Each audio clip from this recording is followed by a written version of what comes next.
So what do we pull together? Well, we know that free markets work. We know about the four-factor model. We talked about modern portfolio theory, and we talked about client education and coaching. Where those four overlap, picture those four as a Venn diagram. Where they overlap is where Sound Financial Group's passive structured investing model comes in. So I'm going to give you an example of what it would look like to just build a portfolio only with indexes, diminishing the risk, increasing the amount of return we might be able to get over time. This is going to seem a little heady as we talk through this when you're on podcast only. So you might want to go back and watch the end of this one on YouTube. But don't give up on us yet because you're still going to get some nuggets. So why do people typically end up with such low returns? We know that over time, individual investors tend to perform much lower than institutions. And the reason is they break strategy. That's where they freak out at some point, say, I just need to sell it. Or they go chase returns. Everything into cash in 2008. Yes. And missing the return and the recovery. Yeah, moving into cash. And when most people moved to cash was at the bottom. Most people did not move to cash in 2008 when it was still good. And even those people didn't get back in time. Or they'll chase returns. Who's that asset manager? What are they doing? Well, let's go invest with them now. They'll try on stock picking, or they'll just be timing the market as we talked about earlier. So let's just start with a portfolio. Our first portfolio construction is 100% Standard & Poor's 500. We talked about this earlier through 2000. And by the way, this is some people's portfolio. This is what many people think is the market, like a diversified portfolio. Yeah. Now, the Standard & Poor's 500 is 500 stocks, all based in the U.S., mostly large cap growth stocks, okay? Now, the annualized return of that portfolio in 1970 through 2017 is 10.53 with standard deviation, that's the risk units, of 16.99. So let's start by adding, this is going to sound kind of funny, actually adding 40% bonds. 40% bonds. Like we had a 100% stock-based portfolio. We're adding 40% in bonds. That's got to kill our return. Nope. Rebalanced annually, 9.24%. So we went down in rate of return by 10%-ish, but had like 40% less risk. Reduction. Yes, yeah. Reduction in the volatility, reduction in the risk. So now let's try portfolio 3. So you can see on the screen, we're just adding different chunks. Now we're going to add a European index that's largely large cap and a small cap European index. Now we have a total of 30% international. And our rate of return goes up a little.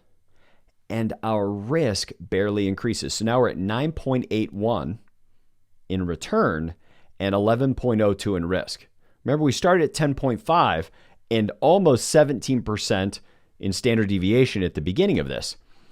In portfolio 4, we just add U.S. small cap value and U.S. large cap value.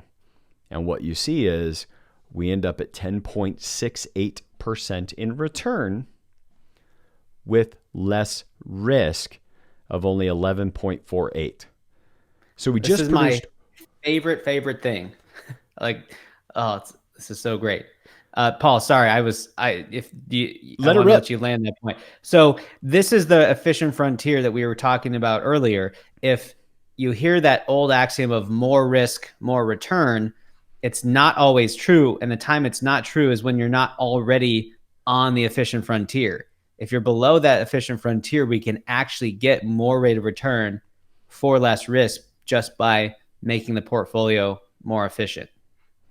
And this is only, yeah, perfect. And this is only looking at the portfolio itself.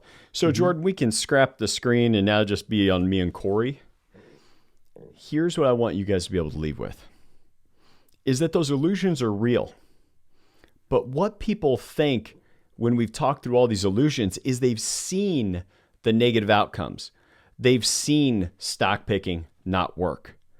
Then they tried it with an asset manager. Then they tried it with their own E-Trade account, and it didn't work either.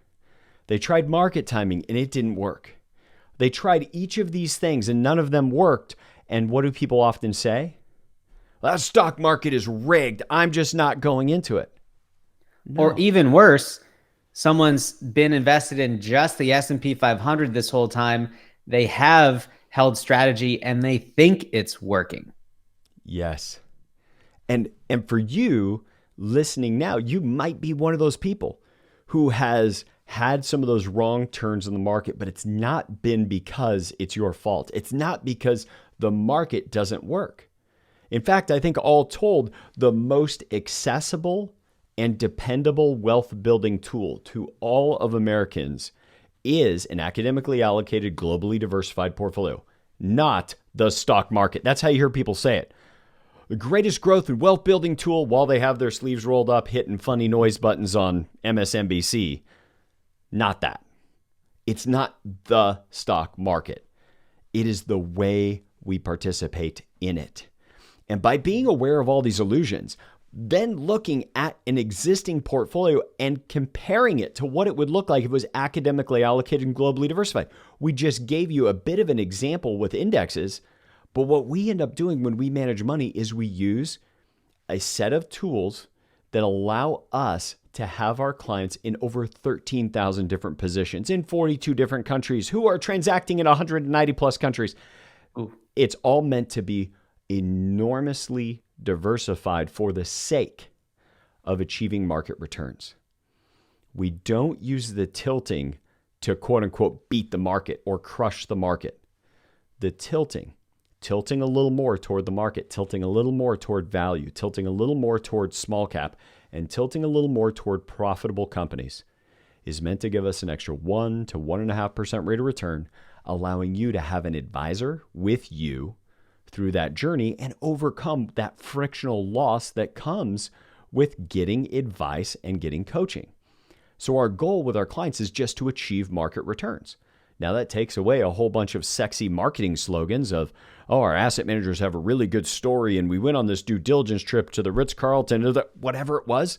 We don't do any of that because we know what works. So glad you had a chance to enjoy that video. I want to make sure that you like the video, subscribe, hit the alerts bell, and by the way, get yourself a copy of Cape Not Required, authored by Corey Shepard. Key advice in this where he says the cape is not required, but Paul Adams had better wear pants whenever he's shooting these videos.